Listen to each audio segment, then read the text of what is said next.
नमस्कार दोस्तों, हर्षित द्विवेदी एजुकेशन में आपका स्वागत है। मेरा नाम है विनीत सागर। डेली न्यूज़पेपर एनालिसिस 27 जुलाई 2023। आज के इंपॉर्टेंट न्यूज़ कौन कौन सा है डिस्कस कर लेते हैं। वैसे एडिटोरियल्स ऑलरेडी हर्षित सर ने आपके लिए अपलोड किया है, तो 5 इंपॉर्टेंट न्यूज़ में आपके साथ डिस्कस करूंगा जिसे हम डिटेल्ड एंड होलिस्टिक तरीके से डिस्कस करेंगे।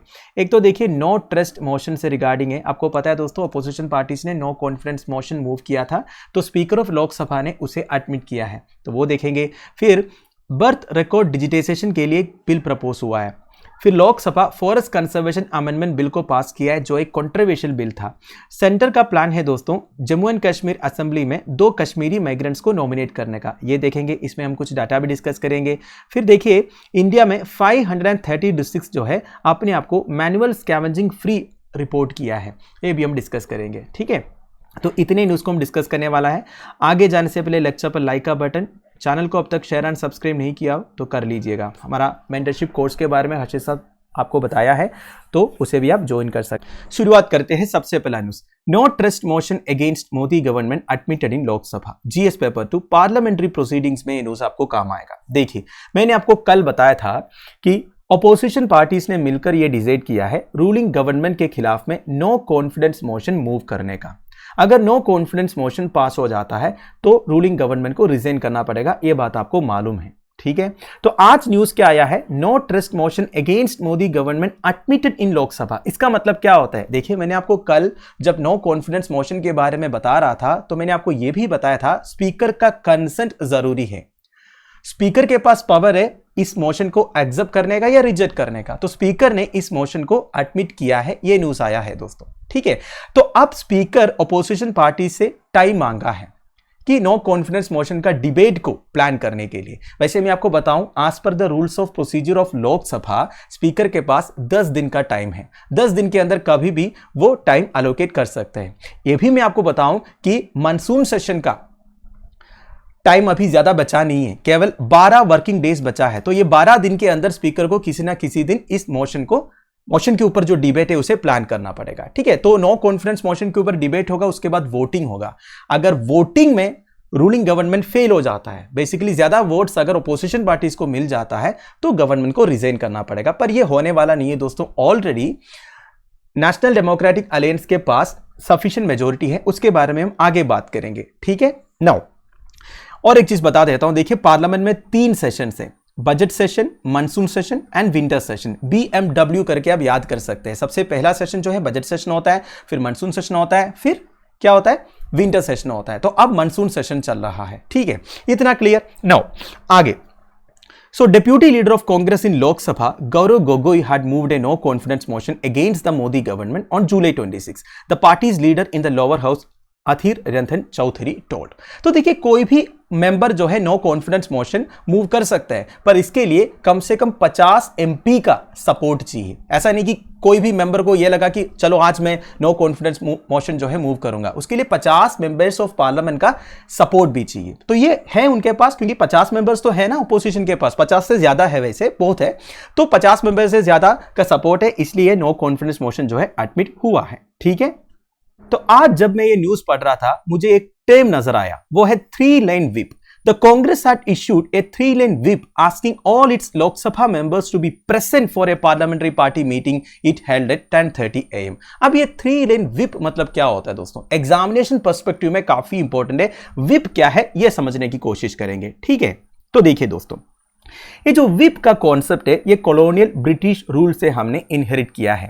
ये पार्लियामेंट्स में यूज करते हैं दोस्तों पॉलिटिकल पार्टीज की तरफ से अपने मेंबर्स को मैनेज करने के लिए, या फिर आप बोल सकते हैं फ्लोर मैनेजमेंट के लिए ये विप वाला जो कॉन्सेप्ट है इसे यूज करते हैं। तो विप क्या है दोस्तों, ये whip is a written order that political party issue to its members for being present for an important vote और that they vote only in a particular way. क्या मतलब है दोस्तों, देखिए जब भी पार्लियामेंट के अंदर वोटिंग वगैरह होता है तो आपको पता है दोस्तों एक पर्टिकुलर पॉलिटिकल पार्टी के जो मेंबर्स हैं वो एक साथ वोट करते हैं, मतलब पार्टी का जो डिसीजन है उसके हिसाब से वो वोट करते हैं। ऐसा नहीं पार्टी ने कुछ डिसाइड किया और एक मेंबर ने उल्टा वोट किया, ऐसा नहीं हो सकता ना, ऐसा करने से फिर कुछ होगा ही नहीं। तो विप मतलब वो पॉलिटिकल पार्टी सारे मेंबर्स को इश्यू करने वाला एक रिटन ऑर्डर है। वो ऑर्डर ऐसा भी हो सकता है कि देखो एक वोटिंग होने वाला है, आप सबको प्रेजेंट रहना है, दूसरा यह है कि आपको इस तरह वोट करना है, आपको सपोर्ट में वोट करना है या खिलाफ में वोट करना है। तो इस तरह पार्टी जो है अपने मेंबर्स को एक ऑर्डर देते हैं, ये सारे पार्टी मेंबर्स को फॉलो करना ही पड़ेगा, अगर नहीं करेंगे वो डिस्क्वालिफाई होने का भी चांसेस है एंटी डिफेक्शन लॉ के अंडर।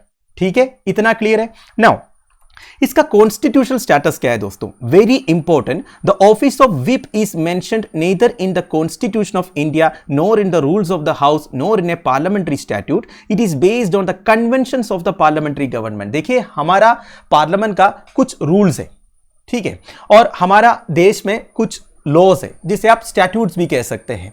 इसके अलावा हमारा कुछ कन्वेंशन है दोस्तों, ठीक है। कन्वेंशंस मतलब पहले से हम वही फॉलो करते हुए आया है, अभी भी फॉलो कर रहा है, उसके बारे में कुछ लिखा नहीं है फिर भी हम फॉलो करते हैं, एक रेस्पेक्ट रखते हैं। तो ये जो व्हिप है ना, ये भी एक कन्वेंशन है पार्लियामेंट का, इसके बारे में ना कॉन्स्टिट्यूशन में लिखा है या फिर हाउस के कोई रूल्स में लिखा है या कोई पार्लियामेंट्री स्टैट्यूट में लिखा है। अब आपके मन में और एक डाउट आ सकता है कि ये ऑर्डर जो है, ये व्हिप जो है कौन इश्यू करता है।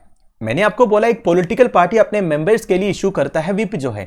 तो हर एक पॉलिटिकल पार्टी अपने मेंबर्स में से एक मेंबर को चीफ व्हिप बनाते हैं। आपने ये सुना होगा दोस्तों, चीफ व्हिप करके एक पोजीशन होता है पार्टीज में। तो चीफ व्हिप का काम होता है सारे पार्टी मेंबर्स को यह बताना है कि आपको क्या करना है, कब आपको प्रेजेंट होना है, किस तरह आपको वोट करना है। Now one important point, non applicability of whip. Whip कब एप्लीकेबल नहीं है? देखिए मैंने आपको बोला एक पॉलिटिकल पार्टी जो है अपने मेंबर्स को यह बोल सकते हैं कि आपको इस तरह वोट करना है, पर व्हिप कुछ जगहों में एप्लीकेबल नहीं है। फॉर एग्जाम्पल जब प्रेसिडेंशियल इलेक्शंस होते हैं, प्रेसिडेंशियल इलेक्शंस में कौन कौन वोट करते हैं आपको मालूम होगा, सारे जो मेंबर्स ऑफ लेजिस्लेटिव असेंबली है, सारे जो मेंबर्स ऑफ पार्लियामेंट है, पर जो नॉमिनेटेड है वो नहीं होगा। नॉमिनेटेड तब होगा जब वाइस प्रेसिडेंट का इलेक्शन होगा। तो all elected members of parliament and all elected members of the legislative assembly of all states and union territories जो है प्रेसिडेंशियल इलेक्शंस में वोट करते हैं। तो प्रेसिडेंशियल इलेक्शंस में किसको वोट करना है, इसके लिए कोई व्हिप पॉलिटिकल पार्टीज इश्यू नहीं कर सकते, ये आप ध्यान दीजिएगा। Now there are many types of whips. One is one line whip, second is two line whip, third is three line whip. ये तीनों का फर्क क्या है मैं आपको बताता हूं। One line whip to inform the members about a vote, it allows a member to abstain in case they decide not to follow the party line. देखिए वन लाइन व्हिप मतलब एक वोट के बारे में पार्टी जो है members को inform करेंगे। वन लाइन व्हिप का एक स्पेशलिटी यह है दोस्तों, वो जो मेंबर है वोट करने से अब्सटेन हो सकता है, एब्सेंट हो सकता है, मतलब उन्हें लगता है कि पार्टी का डिसीजन ठीक नहीं है। ठीक है, समझ गए। नाउ टू लाइन व्हिप क्या होता है, it is issue to direct the members to be present in the house at the time of voting, no special instructions are given on the pattern of voting. तो basically two line whip ये होता है दोस्तों, members को direct करता है कि house में आपको प्रेजेंट होना है जब वोटिंग होगा। इसमें कोई स्पेशल इंस्ट्रक्शंस पास नहीं करते हैं कि किस तरह आपको वोट करना है। ठीक है। Now three line whip, it is issue to members directing them to vote as per the party line, it is the strictest of all the whip. तो सबसे स्ट्रिक्टेस्ट व्हिप कौन सा है, वो है थ्री लाइन व्हिप। इसमें क्या है ना, मेंबर्स को डायरेक्ट करेंगे एक तो वोटिंग के लिए प्रेजेंट होने के लिए, और आपको किस तरह वोट करना है। तो थ्री लाइन व्हिप जो है व्हिप्स में से सबसे स्ट्रिक्टेस्ट है। ठीक है, तो इस बार कांग्रेस ने थ्री लाइन व्हिप इशू किया है क्योंकि ये नो कॉन्फिडेंस मोशन है ना, तो सारे मेंबर्स को प्रेजेंट होना ही पड़ेगा और गवर्नमेंट के खिलाफ में वोट करना ही पड़ेगा। अगर कोई भी मेंबर नहीं करेंगे तो उनके अगेंस्ट एक्शन लिया जाएगा as per the anti defection law. वैसे एंटी डिफेक्शन लॉ के बारे में आपको मालूम होगा, एंटी डिफेक्शन लॉ का मतलब यह है अगर कोई भी पार्टी मेंबर पार्टी का इंस्ट्रक्शंस को फॉलो नहीं करता है या फिर एक पॉलिटिकल पार्टी के टिकट में जीत के आने के बाद वो पार्टी छोड़ देते हैं तो उनका जो मेंबरशिप है वो डिस्क्वालिफाई हो जाता है। ये एंटी डिफेक्शन लॉ में लिखा है, पर एक एक्सक्लूजन है इस लॉ का, वो ये है कि अगर 2/3 members of A political party छोड़ देते हैं तो इसे डिफेक्शन में काउंट नहीं किया जाएगा। मान लीजिए एक पॉलिटिकल पार्टी में 50 मेंबर्स हैं, अब 50 में से अगर 33 members like 2/3 of the members अगर पार्टी छोड़ देते हैं तो उसे डिफेक्शन में काउंट नहीं किया जाएगा। यह भी आपको ध्यान में रखना है। ठीक है, वैसे एंटी डिफेक्शन लॉ इंट्रोड्यूस किया गया था 1985 में 10th schedule of the constitution में। ठीक है, नाउ जब एंटी डिफेक्शन लॉ इनैक्ट हुआ था ना, तो रूल ये था कि अगर 1/3 ऑफ द मेंबर्स पार्टी छोड़ देते उसे डिफेक्शन में काउंट नहीं किया जाएगा। बाद में 91st कॉन्स्टिट्यूशन अमेंडमेंट एक्ट के थ्रू ये 1/3 को 2/3 में कन्वर्ट कर दिया गया। तो अभी के हिसाब से अगर एक पॉलिटिकल पार्टी का 2/3 मेंबर्स पार्टी छोड़ देते हैं वो डिफेक्शन में काउंट नहीं किया जाएगा। अब कुछ इंटरेस्टिंग फैक्ट्स भी मैं आपको साथ साथ में बता देता हूं ये नो कॉन्फिडेंस मोशन के बारे में। देखिए, मैंने आपको बोला नो कॉन्फिडेंस मोशन पास होने का चांसेस 0 है। क्यों है दोस्तों? देखिए, हमारा लोकसभा में मेजोरिटी मार्क कितना है आपको पता है दोस्तों, 272 है। तो पीएम मोदी का जो नेशनल डेमोक्रेटिक अलायंस है उनके पास 331 मेंबर्स है। बीजेपी के पास अकेला है 303। अगर अलायंस वाला छोड़ भी देते हैं तभी बीजेपी के पास 303 है। वेरास जो ओपोजिशन इंडिया अलायंस है उनके पास 144 है। इनके अलावा पार्टीज लाइक केसीआर का बीआरएस, वाईएस जगन रेड्डी का वाईएसआरसीपी एंड नवीन पटनायक का बीजेडी, उनका कंबाइंड स्ट्रेंथ जो है 70 है। तो सारे अगर इकट्ठा आएंगे भी ना तभी जो है नो कॉन्फिडेंस मोशन पास नहीं हो सकता, क्योंकि बीजेपी के पास अकेला ही 303 वोट्स है। नाउ मैंने आपको बोला अगर नो कॉन्फिडेंस मोशन पास हो जाता है तो रूलिंग गवर्नमेंट को रिजाइन करना पड़ेगा। कारण यह है दोस्तों, आज पर article 75 of the constitution cabinet जो है कलेक्टिवली अकाउंटेबल है लोकसभा के लिए। तो अगर लोकसभा में वो मेजोरिटी प्रूव नहीं कर पाएगा at any point of the time उन्हें रिजाइन करना पड़ेगा। ठीक है, तो देखिए मेजोरिटी नहीं है करके कैसे प्रूव करेंगे, इसके लिए नो कॉन्फिडेंस मोशन है। तो आपको एक चीज समझना है दोस्तों, ये जो नो कॉन्फिडेंस मोशन है ओनली लोकसभा में ही इंट्रोड्यूस किया जा सकता है, राज्यसभा में नहीं, क्योंकि कैबिनेट जो है कलेक्टिवली अकाउंटेबल है लोकसभा के लिए, राज्यसभा के लिए नहीं। वैसे आपको पता है राज्यसभा एक परमानेंट हाउस है। ठीक है, now what is the procedure for a no confidence motion? Very important. A no confidence motion is brought according to the rules of the Lok Sabha. Under rules 198 clause 1 and 198 clause 5 of the Lok Sabha, it can be introduced only after the speaker has called upon it.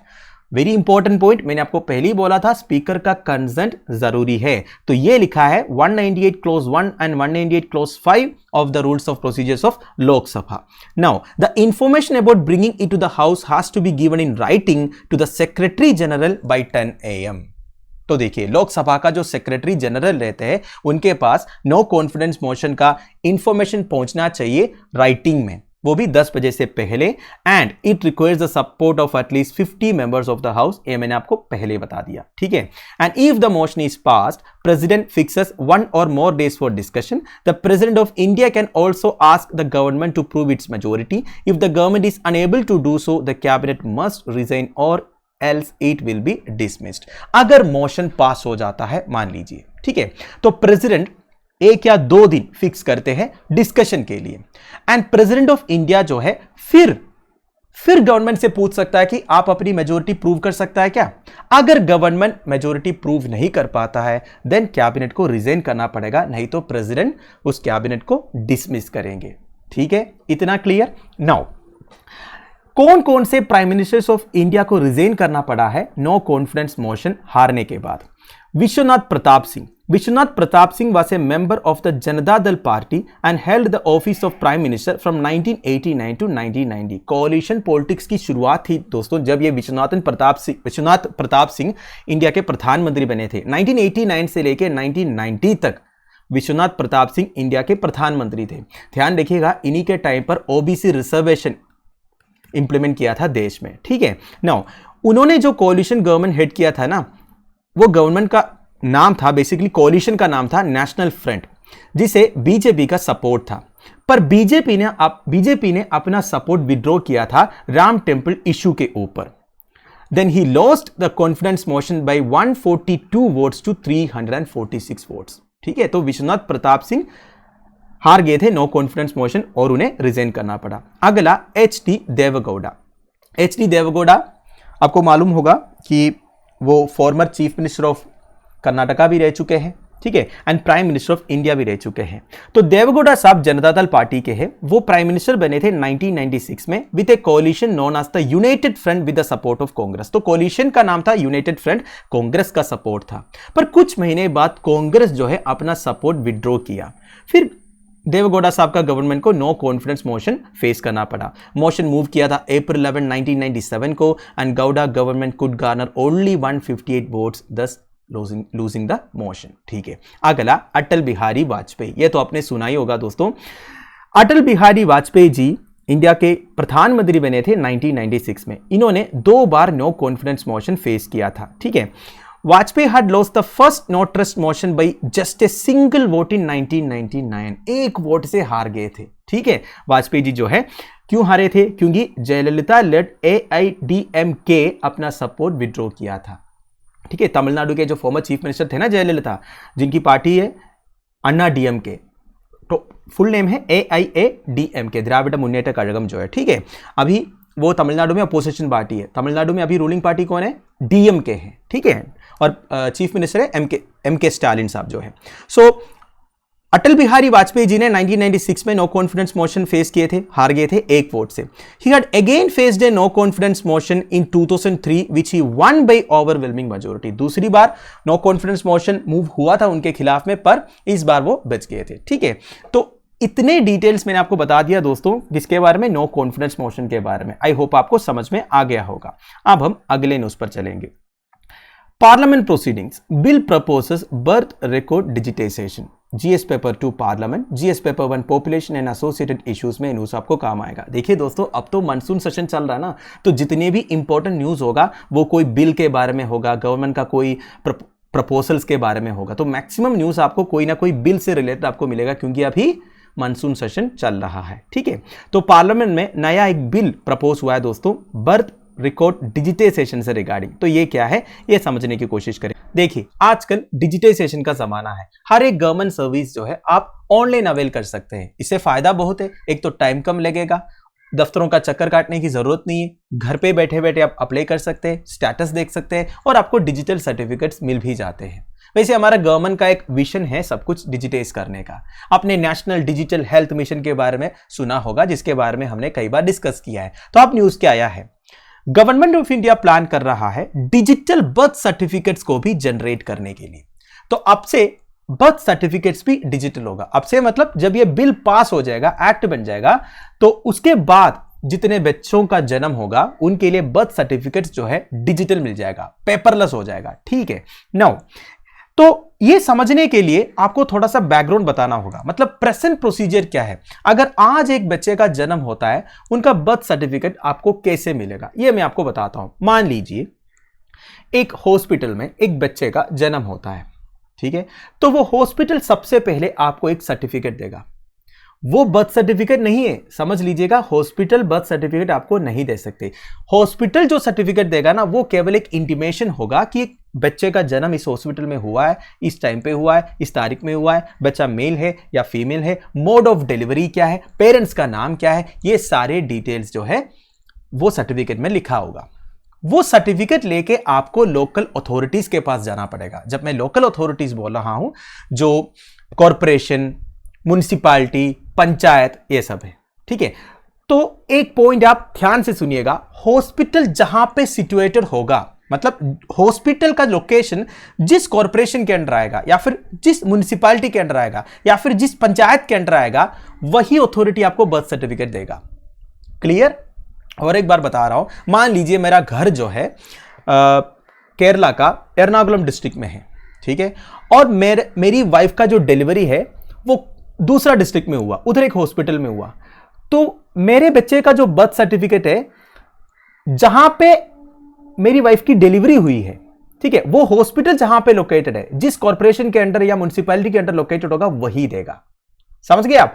आपका घर किसी और municipality या corporation या पंचायत के under हो सकता है, उससे कोई फर्क नहीं पड़ता। हॉस्पिटल का जो लोकेशन है दैट इज इंपॉर्टेंट। ठीक है, ये समझ लीजिएगा। तो वो अथॉरिटी आपको बर्थ सर्टिफिकेट देगा।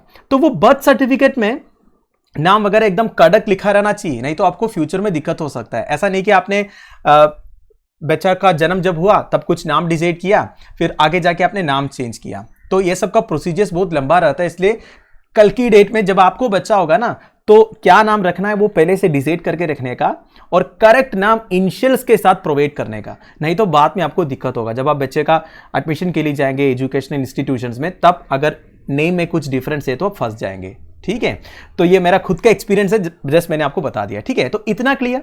तो ये है बर्थ सर्टिफिकेट लेने का प्रेजेंट प्रोसीजर जो है, पर इसे अभी डिजिटलाइज कर रहा है, सब कुछ डिजिटाइज होगा। वो कैसे होगा मैं आपको आगे बताऊंगा। ठीक है, वैसे आपको पता है दोस्तों, ये जो बर्थ सर्टिफिकेट है उसका यूज है अलग अलग जगहों पे, जैसे कि स्कूल्स एंड कॉलेजेस में एडमिशन लेने के लिए, ड्राइविंग लाइसेंसेस के लिए अप्लाई करने के लिए, गवर्नमेंट जॉब्स के लिए अप्लाई करने के लिए, पासपोर्ट्स के लिए, आधार के लिए, वोटर एनरोलमेंट के लिए, रजिस्ट्रेशन ऑफ मैरिज के लिए, ये सब आपको पता है। ठीक है, तो अब से आपको ये पेपर लेके घूमने की जरूरत नहीं होगी, आपको सब कुछ ऑनलाइन मिल जाएगा। ठीक है, now this will avoid multiplicity of documents to prove date and place of birth in the country according to objects and reasons given in the registration of births and deaths amendment bill 2023। तो obvious बात है दोस्तों, documents की multiplicity नहीं होगी, एक बार digital बन जाएगा ना, कोई इश्यू नहीं है।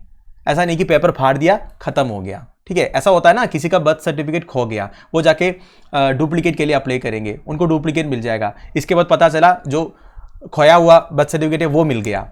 तो इस तरह का बहुत सारे प्रॉब्लम्स रहते हैं ना, फिर आपके पास 2 बर्थ सर्टिफिकेट आ गया। कई ऐसे लोग रहते हैं जिनके पास 2-3 बर्थ सर्टिफिकेट है, सभी में अलग अलग नाम है कि नहीं। तो ये सारे जो कॉम्प्लिकेशन है ये सब खत्म हो जाएगा जब ये डिजिटलाइजेशन आ जाएगा। ठीक है, तो ये जो बिल है, किस बिल को अमेंड करेंगे? हमारे देश में बर्थ एंड डेथ्स को मॉनिटर करने के लिए एक एक्ट है दोस्तों, वो है registration of birth and deaths act of 1969। तो इस एक्ट का कुछ प्रोविजंस को अमेंड करेंगे। ठीक है, इसके लिए ये अमेंडमेंट बिल जो है पार्लियामेंट में टेबल हुआ है। इतना क्लियर? नो, अब ये बिल में क्या क्या प्रोविजंस है? The bill proposes to make it obligatory for states to register births and deaths on the centre's civil registration system portal. तो ऑलरेडी सेंटर का एक सिविल रजिस्ट्रेशन सिस्टम पोर्टल है दोस्तों। तो इस पोर्टल में हर स्टेट को अपने स्टेट में जितने बर्थ एंड डेथ रजिस्टर हो रहा है उसे रजिस्टर करना होगा। बेसिकली रजिस्टर करने के बाद ये जो डाटा है रजिस्ट्रार जनरल ऑफ इंडिया के साथ शेयर करना भी होगा, जो यूनियन होम मिनिस्ट्री के अंडर फंक्शन करते हैं। और एक बार बता देता हूं, बिल के अंदर ऐसे प्रोविजंस है कि हर एक स्टेट को अपने स्टेट में जितने बर्थ्स एंड डेथ्स हो रहा है उसे रजिस्टर करना होगा सेंटर का सिविल रजिस्ट्रेशन सिस्टम पोर्टल में, और वो डाटा को रजिस्ट्रार जनरल ऑफ इंडिया के साथ शेयर भी करना होगा। ठीक है, इतना clear? Now The database will also be used to update the National Population Register। Now ये जो database है दोस्तों, इससे National Population Register अपडेट किया जाएगा, रेशन कार्ड्स अपडेट किया जाएगा, प्रॉपर्टी रजिस्ट्रेशन रिकॉर्ड्स भी अपडेट किया जाएगा। अब ये नेशनल पॉपुलेशन रजिस्टर क्या है आपको पता ही है दोस्तों। नेशनल पॉपुलेशन रजिस्टर मतलब उसमें एक कंट्री का यूजुअल रेजिडेंस का नाम रहते हैं। जैसे कि इंडिया का जो नेशनल पॉपुलेशन रजिस्टर होगा ना, उसमें इंडिया के अंदर जो यूजुअल रेजिडेंस है उनका नाम होगा। यूजुअल रेजिडेंस मतलब जो पिछले 6 महीने से रह रहा है और आगे 6 महीने के लिए रहने का चांसेस है, ऐसे रेजिडेंट्स का नाम रहता है दोस्तों नेशनल पॉपुलेशन रजिस्टर में। समझ गए? नेशनल पॉपुलेशन रजिस्टर में यूजुअल रेजिडेंट्स का नाम रहता है, मतलब इससे आपको पता चलेगा कि देश में कितने लोग रिजेड कर रहा है। तो नेशनल पॉपुलेशन रजिस्टर को अपडेट करने के लिए ये डाटा यूज किया जाएगा, रेशन कार्ड्स को अपडेट करने के लिए ये डाटा यूज किया जाएगा, प्रॉपर्टी रजिस्ट्रेशन रिकॉर्ड्स को भी अपडेट करने के लिए ये डाटा यूज किया जाएगा, ये बताया जा रहा है। नाउ एनपीआर के बारे में कुछ और डाटा इधर लिखा हुआ है। NPR for which data was first collected in 2010 and then updated in 2015 through door to door enumeration already has a database of 119 crore residents. तो हमारा जो एनपीआर है ना, इसमें प्रेजेंटली 119 करोड़ रेजिडेंट्स का डाटा है। यह पहली बार कलेक्ट किया गया था 2010 में, उसे अपडेट किया गया था 2015 में, जब डोर टू डोर एन्यूमरेशन हुआ, मतलब हर एक घर में जाके गवर्नमेंट ने चेक किया, ऑफिशियल्स को भेजा और चेक किया कितने लोग रह रहा है। तो इस तरह 2015 में वो अपडेट भी किया था। ऐसे बताया जाता है NPR is the first step in the creation of A national register of citizens. अब ये नेशनल रजिस्टर ऑफ सिटीजन्स क्या है? एज द नेम इंडिकेट्स, इसमें आपको सिटीजन्स का डाटा मिल जाएगा, इंडियन सिटीजन्स का। ठीक है, तो एनपीआर पहला स्टेप है national register of citizens create करने के लिए according to the citizenship rules of 2003। अब नेशनल रजिस्टर ऑफ सिटीजन्स के बारे में ज्यादा बताने की जरूरत नहीं, इतना कंट्रोवर्शियल था, आपको सब मालूम होगा। ठीक है, now will collect parents Aadhaar also. Now एक इंपॉर्टेंट पॉइंट मैं आपको बता रहा हूं, जब आप अपने बच्चे का बर्थ सर्टिफिकेट बनाने के लिए जाते हो, ठीक है, कोई भी लोकल अथॉरिटी के पास, तो हो सकता है उसमें कॉलम होगा पेरेंट्स का आधार नंबर क्या है, फादर का क्या है, मदर का क्या है। वो देने की जरूरत एक्चुअली आपको नहीं है, आपको देना है तो दे दो, कोई इश्यू नहीं है, पर कोई मैंडेटरी नहीं है ये देने का। देखिए presently either parent can voluntarily provide their Aadhaar number for a newborn's birth certificate generated through CRS। तो जो सिविल रजिस्ट्रेशन सिस्टम के थ्रू बर्थ सर्टिफिकेट जो जनरेट हो रहा है आजकल, उसमें पेरेंट्स का आधार नंबर देने की जरूरत नहीं है, ठीक है।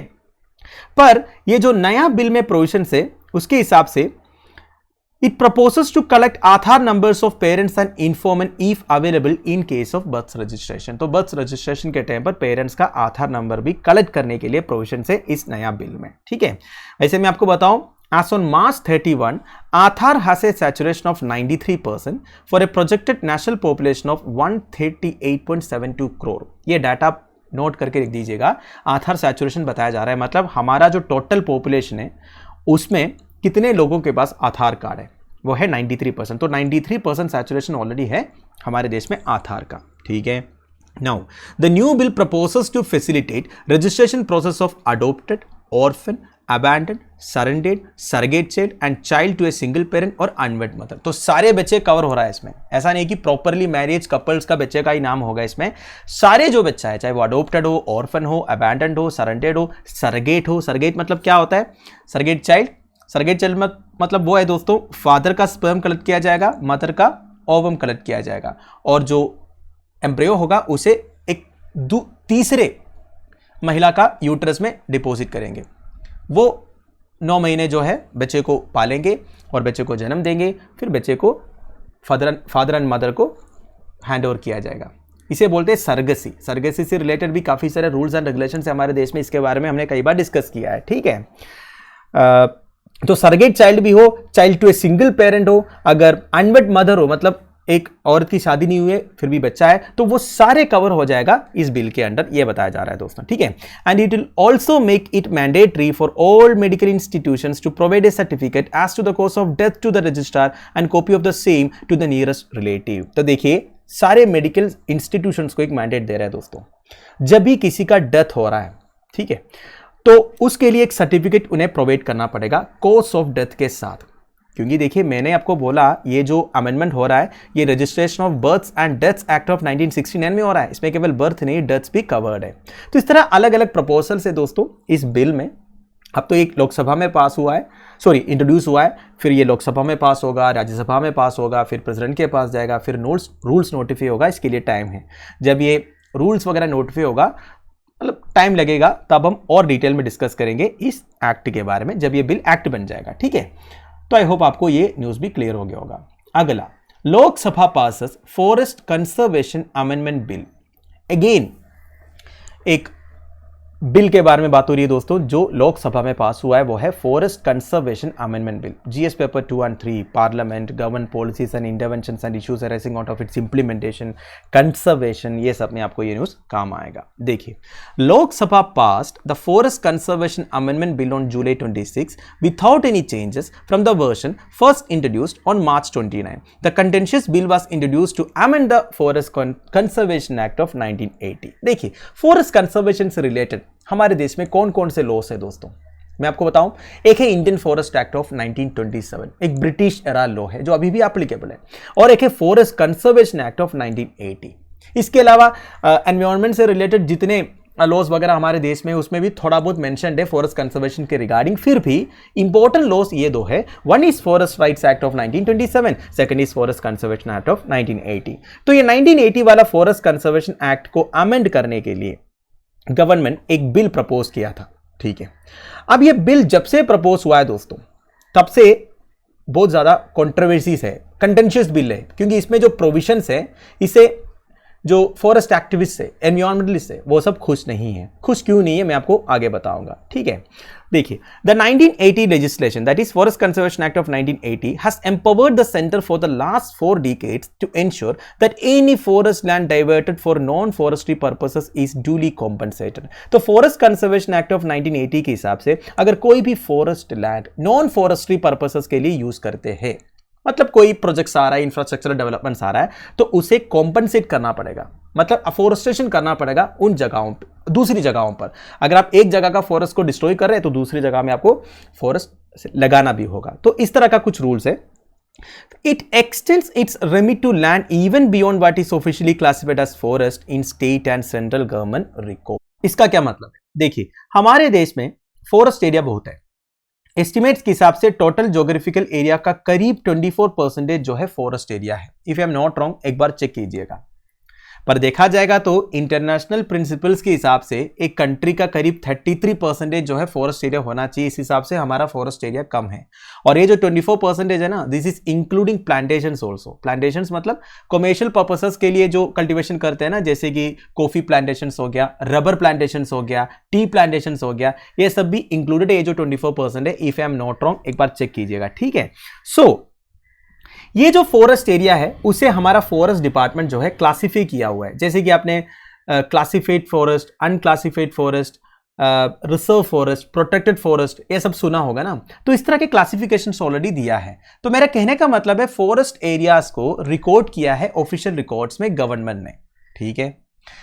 पर हमारे देश में ऐसे भी एरियाज है दोस्तों जो एक्चुअली फॉरेस्ट है। देखने से आपको लगेगा कि ये फॉरेस्ट है, बट उसे ऑफिशियल रिकॉर्ड्स में आज फॉरेस्ट डिक्लेयर नहीं किया है, ठीक है। अब ऐसे फॉरेस्ट का कंजर्वेशन के रिगार्डिंग एक सुप्रीम कोर्ट जजमेंट भी है, जिसके बारे में मैं आपको आगे बताऊंगा, ठीक है।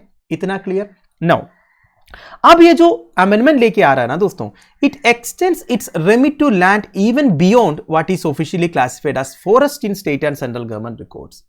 तो इस अमेंडमेंट में गवर्नमेंट को पावर दिया जा रहा है उन जगहों को भी मैनेज करने के लिए जो एक्चुअली में फॉरेस्ट है, पर ऑफिशियल रिकॉर्ड्स में ऐसे फॉरेस्ट डिक्लेयर नहीं किया हुआ है। समझ रहे हो ना आप? नाउ अब कुछ इंपॉर्टेंट पॉइंट्स हम डिस्कस करेंगे। The amendments encourage the practice of cultivating plantations on non-forest land which can increase tree cover over time, act as a carbon sink and aid India's ambitions of having net zero carbon emissions by 2070। देखिए, ये जो amendment है उसमें ऐसे provisions है plantation cultivation को promote करने का या एंकरेज करने का। प्लांटेशंस क्या है मैंने आपको बता दिया, बेसिकली कमर्शियल पर्पसेस के लिए जब आप कल्टीवेशन करते हैं, rubber plantation, tea plantation, coffee plantation, ये सब, ठीक है। तो इसे भी एंकरेज किया जा रहा है दोस्तों, क्योंकि गवर्नमेंट को ये लगता है भले वो कमर्शियल पर्पसेस के लिए है, कम से कम ट्री कवर तो इंक्रीज हो रहा है, इससे हमारा कार्बन सिंक इंक्रीज हो जाएगा। क्योंकि हमारा एक एम्बिशियस प्लान है दोस्तों, 2070 तक नेट जीरो एमिशंस अचीव करना है। नेट जीरो एमिशंस माने जितना कार्बन आप एमिट कर रहे हो उतना आपको अब्जॉर्ब भी करना पड़ेगा। तो कार्बन को अगर अब्जॉर्ब करना है, ज्यादा आपको पेड़ लगाना होगा। तो भले कमर्शियल पर्पसेस के लिए हो, कम से कम पेड़ तो आ रहा है ना, तो हमारा कार्बन सिंक जो है बढ़ जाएगा, ठीक है। Now the amendment seek to remove restrictions imposed by the act in creating infrastructure that would aid national security and create livelihood opportunities for those residents on the periphery of forest. Now this is the most important point and this is the most controversial point also in this amendment. क्या है ना, forest conservation act of 1980 के हिसाब से forest area में कुछ भी infrastructural projects आपको लेके आना है। बेसिकली अगर आपको फॉरेस्ट एरिया को क्लियर करना है तो ये आसान नहीं है, ठीक है। पर ये जो रिस्ट्रिक्शंस है इसे रिमूव किया जा रहा है अमेंडमेंट के थ्रू। ऐसा नहीं कि हर एक एरिया में रिस्ट्रिक्शंस को रिमूव किया, नेशनल सिक्योरिटी पर्पस के लिए अगर कोई फॉरेस्ट एरिया को क्लियर करना है, इसके लिए कोई रिस्ट्रिक्शंस नहीं होगा। तो मेरा कहने का मतलब यह है दोस्तों, जो बॉर्डर एरियाज वगैरह है ना, तो बॉर्डर एरियाज में जो फॉरेस्ट है उसे क्लियर करने के लिए कोई स्पेशल परमिशन की जरूरत अब से चाहिए नहीं होगा। मतलब सिक्योरिटी इंफ्रास्ट्रक्चर वगैरह क्रिएट करने के लिए अगर आपको फॉरेस्ट एरिया क्लियर करना है तो उसके लिए ज्यादा कोई रिस्ट्रिक्शंस नहीं होगा। ये नया एक्ट में लिखा है। अब हमारा जो इंटरनेशनल बॉर्डर एरिया है दोस्तों, वो बहुत बड़ा है कि नहीं। वैसे मेरे अगर if I am not wrong, ये जो अमेंडेड बिल है इसमें लिखा हुआ है कि 50 किलोमीटर, मतलब इंटरनेशनल बॉर्डर का 50 किलोमीटर इस तरफ जो है, मतलब मान लीजिए इंटरनेशनल बॉर्डर इसका 50 किलोमीटर अंदर तक फॉरेस्ट एरियाज को क्लियर कर सकता है सिक्योरिटी इंफ्रास्ट्रक्चर क्रिएट करने के लिए। अब आप सोचिए दोस्तों, जो नॉर्थ ईस्टर्न रीजन है, नॉर्थ ईस्टर्न रीजन में इंटरनेशनल बॉर्डर्स है, अब उधर का 50 किलोमीटर अंदर तक अगर आप फॉरेस्ट एरिया को क्लियर करने लगेंगे तो काफी प्रॉब्लम्स होगा। बेसिकली एनवायरमेंटल डिस्ट्रक्शन होगा, क्योंकि ऑलरेडी हमारा नॉर्थ ईस्टर्न रीजन जो टेरेन रीजन है वो एक बायोडाइवर्सिटी हॉटस्पॉट है कि नहीं। तो उधर आप 50 किलोमीटर अंदर फॉरेस्ट क्लियर करने का एक छूट दे दोगे, so obviously it will negatively impact the environment, है कि नहीं। तो ये सब की वजह से काफी क्रिटिसिज्म फेस करने को मिला है इस अमेंडमेंट बिल को, ठीक है। Now objections were raised on various aspects of the bill when it was first introduced, prompting a joint parliamentary committee। तो पहली बार जब ये बिल इंट्रोड्यूस किया गया था ना, तो मेंबर्स ने बोला था ऐसा नहीं होगा, आपको इस बिल को एक जॉइंट पार्लियामेंट्री कमेटी को भेजना होगा। एक बिल जॉइंट पार्लियामेंट्री कमेटी को कब भेजते हैं? बेसिकली देखिए, बिल्स के अंदर बहुत सारे प्रोविजंस रहते हैं जो मेंबर्स ऑफ पार्लियामेंट को इजीली समझ में नहीं आता, क्योंकि एक दिन में डिस्कशन पूरा खत्म हो जाता है ना, शायद 2-3 दिन लग जाते हैं एक बिल के ऊपर डिस्कस करने के। पर ये 2-3 दिन में भी क्या समझेगा, इतने प्रोविजंस है एक बिल के अंदर। तो वो सब डिटेल में समझने के लिए, जब भी कोई कंट्रोवर्शियल प्रोविजंस आता है ना, उसे डिटेल में समझने के लिए जो presiding officer of the house है उस बिल को पार्लियामेंट्री कमिटीज को भेज देते हैं। तो पार्लियामेंट्री कमिटीज में बेसिकली मेंबर्स ऑफ पार्लियामेंट रहते हैं, वो चाहिए तो एक्सपर्ट्स का ओपिनियन भी ले सकता है, तो वो टाइम लेते हैं। ठीक है, 2-3 महीने ठीक से डिस्कस करेंगे, बिल के एक एक प्रोविजन को स्क्रूटनी करेंगे, क्या क्या प्रॉब्लम्स हो सकता है ऐसा पूछेंगे, एक्सपर्ट से भी राय लेंगे। इसके बाद वो पार्लियामेंट को सबमिट करते हैं। अब पार्लियामेंट के पास एक पावर है, बेसिकली गवर्नमेंट के पास एक पावर है। जॉइंट पार्लियामेंट्री कमेटी जो रिकमेंडेशंस देगा, हो सकता है कि जॉइंट पार्लियामेंट्री कमेटी बोलेंगे कि ये प्रोविजन को चेंज करना है, ये प्रोविजन को कैंसिल करना है, ये प्रोविजन को ऐड करना है, तो उसे वो गवर्नमेंट के ऊपर बाइंडिंग नहीं है।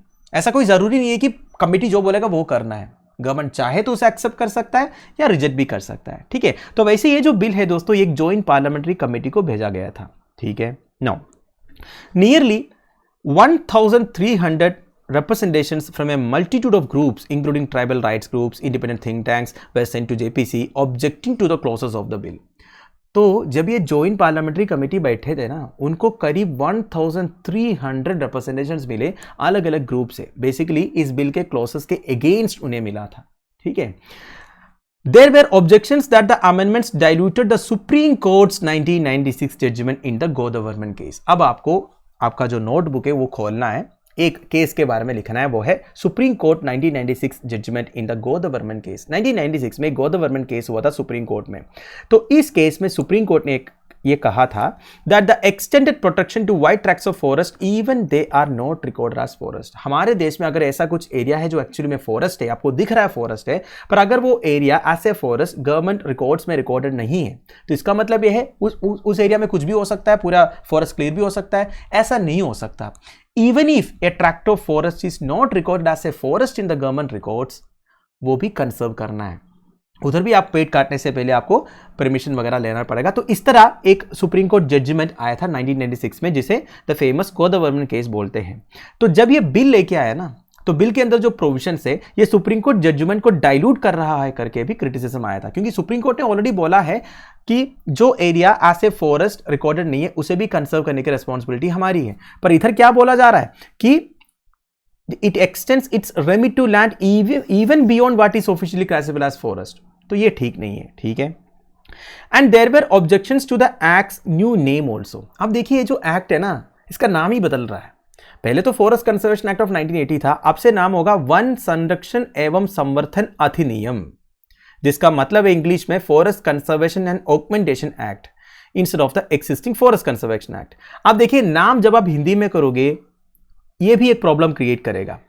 मतलब लोगों का कहना यह है it is non inclusive and left out many among the non Hindi speaking population. South India और नॉर्थ ईस्टर्न रीजन में जो नॉन हिंदी स्पीकिंग पॉपुलेशन है उनको ये नेम चेंज अच्छा नहीं लगा। भाई इंग्लिश में ही नाम रहने दो, ये कहना है उनका। आप ये संरक्षण एवं संवर्धन अधिनियम क्यों लेके आ रहा है, ये नॉन इंक्लूसिव है, सबको आप इंक्लूड नहीं कर रहा है। तो ये भी एक इशू था। ठीक है, and there were also objections that large parcels of forest land near the borders would no longer be protected। ये मैंने आपको बता दिया, जो 50 किलोमीटर का विंडो मैंने आपको बताया ना कि इंटरनेशनल बॉर्डर्स के पास में जो 50 किलोमीटर एरिया है उधर छूट दे दिया गया है। तो ये भी ठीक नहीं है। अगर ऐसा आप छूट दोगे तो वो एरिया में जितने फॉरेस्ट एरिया है वो डिस्ट्रॉय हो जाएगा करके भी ऑब्जेक्शंस आया है। ठीक है, बट एनवायरमेंट मिनिस्टर का कहना क्या है दोस्तों, we have made provisions in the bill that would enable our soldiers stationed in sub zero temperatures at Ladakh to access better roads and infrastructure. एक तरफ इनका कहना भी सही है, बॉर्डर एरियाज में प्रॉपर इंफ्रास्ट्रक्चर प्रोवाइड करना जरूरी है,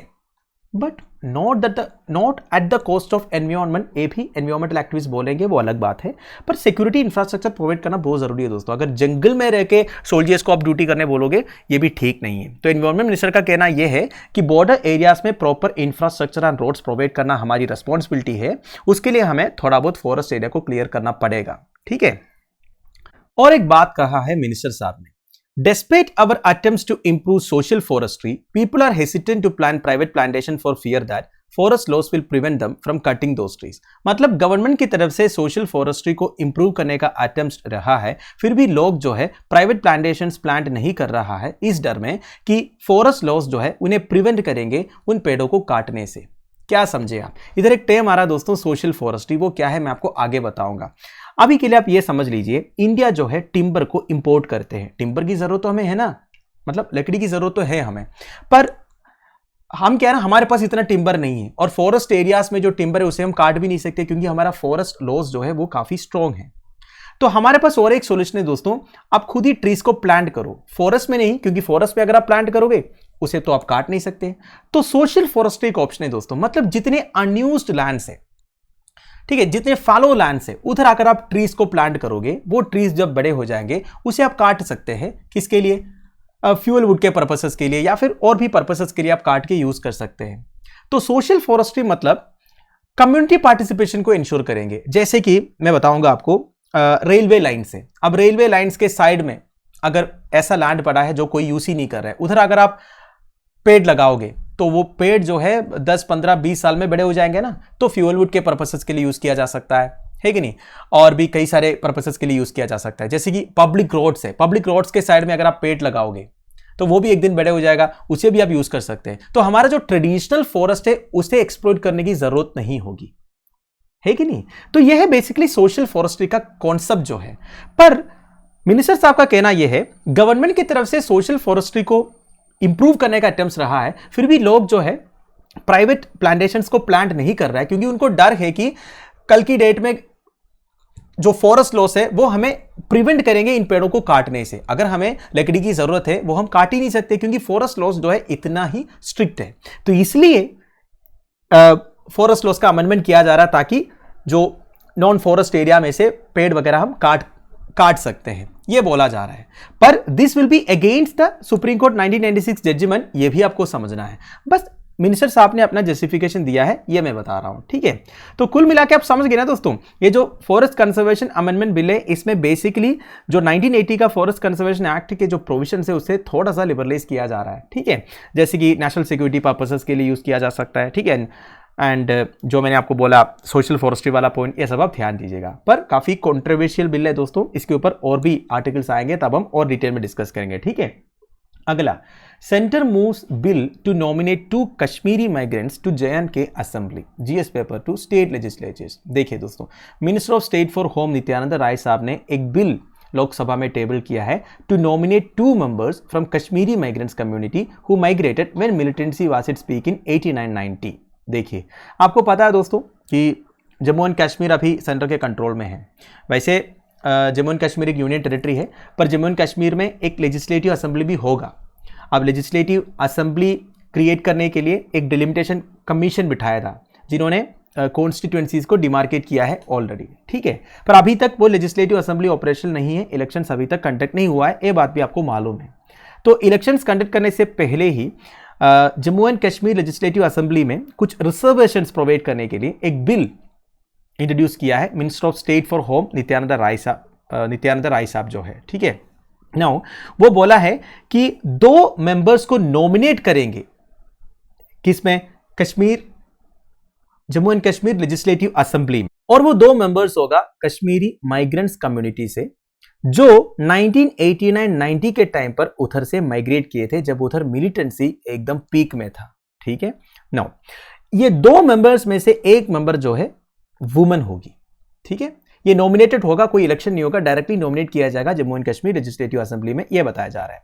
it also proposes to nominate 1 member from Pakistan occupied Kashmir displaced in the 1947-48, 1965 and 1971 wars with Pakistan, and the bill aims to preserve their political rights and overall social and economic development। तो Pakistan occupied Kashmir से भी एक member को nominate करने का proposal है दोस्तों।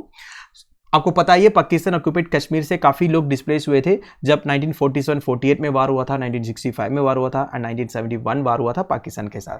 तो ये बिल का एक ऑब्जेक्टिव ये है कि उनके भी पॉलिटिकल राइट्स को प्रिजर्व करना एंड उनका overall social and economic development को इंश्योर नाउ कुछ एडिशनल पॉइंट्स। आप सभी को मालूम है दोस्तों, जम्मू एंड कश्मीर का स्पेशल स्टेटस अंडर आर्टिकल 370 को पार्लियामेंट ने स्ट्रक डाउन किया था अगस्त 2019 में through the Jammu and Kashmir reorganisation act, ठीक है।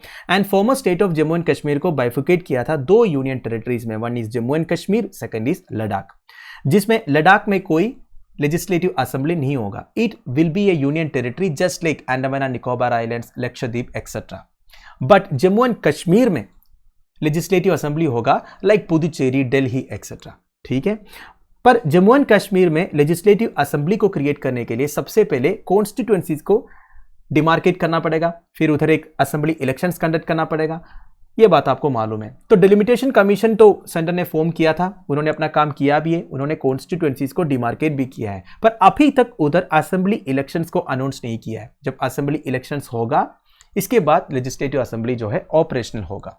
इतना क्लियर? नाउ मैंने आपको बोला 1947-48, 1965, 1971 जब इंडिया पाकिस्तान वार हुआ उस टाइम पे काफी सारे कश्मीरीज जो है उधर से माइग्रेट हुए थे, पर रिसेंटली ये बताया गया था that all the migrants were move to Jammu and later on some choose to move to other parts of the country namely Delhi, Bengaluru and Pune. तो पहले बताया गया था कि कश्मीर से लोग माइग्रेट होकर जम्मू चले गए थे और कुछ लोग दिल्ली, बेंगलुरु, पुणे जैसे सिटीज में गए थे। And as per the data available with the government of Jammu and Kashmir, there are currently 46,517 families having 1,58,976 persons who registered with the relief organization over past 3 decades. तो देखिए इस तरह के माइग्रेंट्स को सपोर्ट करने के लिए government of Jammu and Kashmir के अंडर रिलीफ ऑर्गेनाइजेशन से उधर 46,570 फैमिलीज रह रहा है, जहां पे 1,58,977 लोग रहते हैं, ठीक है। It said that in the wake of 1947 Pakistani aggression 31,779 families migrated from PoK. Further 1965 और 1971 में 10,065 more families were displaced from Chamb Niabat area. As such a total of 41,844 families displace हुआ है 1947-48 में, 1965 में एंड 1971 वार्स विद पाकिस्तान के टाइम पर। तो इतने लोगों का माइग्रेशन हो चुका है दोस्तों, फैमिलीज का माइग्रेशन हुआ था इन वार के टाइम पर, ठीक है। तो जब डिलिमिटेशन कमीशन उधर पहुंचे, मैंने आपको बोला था ना डिलिमिटेशन कमीशन ऑलरेडी फॉर्म किया था। देखिए मैं एक बात बताऊं, ये जो डिलिमिटेशन कमीशन है ना, ये वैसे देखा जाएगा तो हर एक सेंसस के बाद फॉर्म होता है, हर 10 साल में सेंसस होता है ना, तो सेंसस के बाद डिलिमिटेशन कमीशन बिठाया जाता है। वो जाके फिर पॉपुलेशन के हिसाब से हर एक कॉन्स्टिट्यूएंसी को डिमार्केट करते हैं, क्योंकि क्या है ना 10 साल में पॉपुलेशन बढ़ जाता है तो हो सकता है कि एक कॉन्स्टिट्यूएंसी में पॉपुलेशन बढ़ गया और दूसरी कॉन्स्टिट्यूएंसी में पॉपुलेशन कम हो गया, तो सारी कॉन्स्टिट्यूएंसी का जो पॉपुलेशन है लगभग सेम होना चाहिए ना, इसलिए डिलिमिटेशन कमीशन क्या करते हैं, कॉन्स्टिट्यूएंसी को डिमार्केट करते हैं। इसमें क्या होता है, हो सकता है कि एक कॉन्स्टिट्यूएंसी को थोड़ा और बढ़ाएगा या दूसरी कॉन्स्टिट्यूएंसी को थोड़ा कम करेगा, ताकि दोनों का पॉपुलेशन लगभग सेम हो जाए। यह है डिलिमिटेशन कमीशन का काम जो है। So the delimitation commission received many representation from the two communities regarding reservation of seats in the legislative assembly to preserve their political rights and identity. तो जितने माइग्रेंट्स हैं दोस्तों, उनसे काफी रिप्रेजेंटेशन डिलिमिटेशन कमीशन को मिला था कि उनका रिजर्वेशन होना चाहिए Jammu and Kashmir legislative assembly में करके। तो इसलिए कमीशन ने रेकमेंड किया था कि नॉमिनेशन होना चाहिए, इलेक्शन नहीं नॉमिनेशन होना चाहिए इन माइग्रेंट्स का। So it shall be given on lines of section 15 of the 2019 act which provides for the representation of women. तो मैंने बोला जो 2 नॉमिनेशन होगा उसमें से एक वुमेन होगा। The commission increased total seats of Jammu and Kashmir assembly from 107 to 114। तो देखिए पहले जम्मू एंड कश्मीर में 107 सीट्स थे, ये मैं 2019 के पहले की बात कर रहा हूं, पर ये डिलिमिटेशन कमीशन ने total number of seats increase किया है, 114 हो गया है, जिसमें रिजर्वेशन है 9 सीट्स में शेड्यूल्ड ट्राइब्स के लिए पहली बार के लिए। पहले शेड्यूल्ड ट्राइब्स का कोई रिजर्वेशन नहीं था। वैसे देखिए दोस्तों, आपको पता ही है 2019 से पहले जम्मू एंड कश्मीर का एक अलग कॉन्स्टिट्यूशन ही था, बस वो इंडिया से पैसे ले रहे थे, वो अपना सब कुछ डिसाइड कर रहे थे, अपना कॉन्स्टिट्यूशन, अपना फ्लैग, अपना सब कुछ। पर 2019 के बाद जम्मू एंड कश्मीर बन गया यूनियन टेरिटरी। अब तो इंडिया का एकदम प्रॉपर पार्ट बन गया है कि नहीं, पूरा एडमिनिस्ट्रेशन भी सेंट्रल गवर्नमेंट की तरफ से हो गया है। तो अब जब स्टेट बनेंगे तो वही हाल होगा जम्मू एंड कश्मीर का, जैसे कि दिल्ली एंड पुदुचेरी का है, एक union territory with legislative assembly. तो ये जब लेजिस्लेटिव असेंबली फॉर्म होगा ना, इसमें शेड्यूल्ड ट्राइब्स के लिए 9 सीट्स रिजर्व किया है, ठीक है। एंड ये जो अमेंडमेंट बिल है, it will insert 2 sections in the Jammu and Kashmir reorganisation act, that is section 15A and 15B in the 2019 act, ठीक है। ये ज्यादा कोई इंपॉर्टेंट न्यूज में नहीं बोलूंगा दोस्तों, फिर भी मैंने आपको बस बता दिया है। अगला है 530 districts reported as free of manual scavenging centre. GS paper 2 government policies welfare of vulnerable sections में न्यूज़ आपको काम आएगा। सबसे पहले मैनुअल स्कैवेंजिंग का मतलब क्या होता है? It refers to the practice of manually cleaning, handling and disposing of human excreta and other waste materials from dry latrines, open drains, sewers etcetera. So basically dry latrine से, open drain से, sewer से human excreta and other waste materials को हाथ से clean करने का, handle करने का और डिस्पोज करने का जो प्रैक्टिस है मैनुअल स्कैवेंजिंग। ठीक है, अनफॉर्चुनेटली हमारे देश में मैनुअल स्कैवेंजिंग में एंगेज्ड जो लोग हैं उसका 90% शेड्यूल्ड कास्ट से बिलोंग करते हैं। वैसे गवर्नमेंट 1993 में मैनुअल स्कैवेंजिंग को बैन किया था, ठीक है, पर वो इतना इफेक्टिव नहीं रहा दोस्तों। इसलिए 2013 में गवर्नमेंट फिर से मैनुअल स्कैवेंजिंग को बैन किया और एक एक्ट पास किया। वैसे देखा जाएगा तो 93 का एक्ट अभी भी है, उसे रिपील नहीं किया, पर उसे थोड़ा सा एक्सपैंड किया।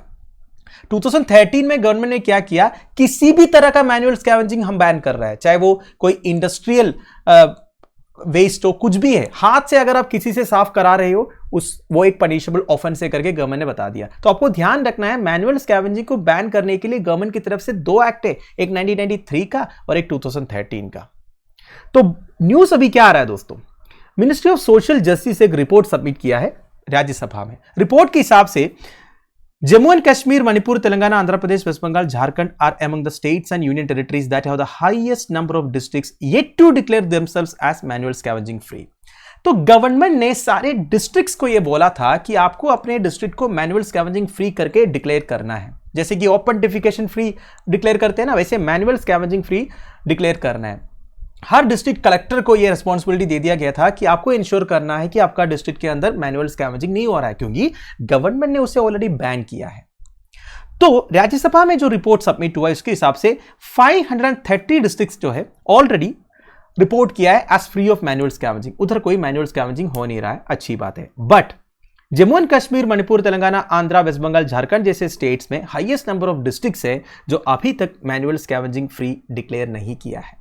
ठीक है, नाउ तो manual scavenging and hazardous cleaning of sewer से रिगार्डिंग काफी सारे क्वेश्चंस पूछे गए मिनिस्टर ऑफ सोशल जस्टिस से, तो उन्होंने जवाब दिया है पिछले 5 साल में मैनुअल स्कैवेंजिंग की वजह से कोई डेथ रिपोर्ट नहीं हुआ है हमारे देश में, अच्छी बात है। ठीक है, now while 100% of districts in states like Bihar, Rajasthan, Tamil Nadu and a few others have declared themselves free of manual scavenging, in several states and union territories only about 15 to 20% of districts are reported so। तो देखिए बिहार, राजस्थान, तमिलनाडु जैसे states में 100% districts ने manual scavenging free करके अपने आप को declare किया है, बट कुछ स्टेट्स एंड यूनियन टेरिटरीज में केवल 15 से 20% जो है मैनुअल स्कैवेंजिंग फ्री रिपोर्ट हुआ है। ठीक है, कुछ एग्जाम्पल्स है दोस्तों, जैसे कि मणिपुर में 16 डिस्ट्रिक्ट्स में से केवल 2 मैनुअल स्कैवेंजिंग फ्री रिपोर्ट हुआ है। जम्मू एंड कश्मीर में जस्ट 30% ऑफ डिस्ट्रिक्ट्स अपने आप को मैनुअल स्कैवेंजिंग फ्री डिक्लेयर किया है। तेलंगाना में भी वही हाल है। ओडिशा, वेस्ट बंगाल में over 60% districts are yet to report their respective status, मतलब ओडिशा, वेस्ट बंगाल जैसे स्टेट्स में केवल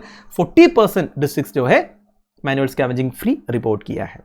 नाउ उत्तर प्रदेश की बात किया जाए, which had the highest number of manual scavengers in 2 surveys conducted till 2018। तो 2018 में गवर्नमेंट सर्वेस कंडक्ट किया था यह पता करने के लिए कितने लोग अभी भी मैनुअल स्कैवेंजिंग में एंगेज्ड है।